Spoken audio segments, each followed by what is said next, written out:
তার নবীর বংশধর যারা, আপনি তাদের ভালোবাসা কেন চান? আপনি তাদেরকে কেন এত ভালোবাসেন?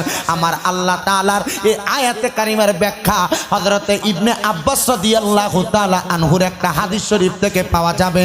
উনি বলতেছেন, একদিন শীতের সকালবেলা আমার নবীজি মসজিদে নববীর মধ্য থেকে কালো রঙের একটা পশমি চাদর নবীজির শরীর মুবারকের মধ্যে লাগাইয়া আমার নবীজির হুজরা মুবারকের মধ্য থেকে বের হইলেন।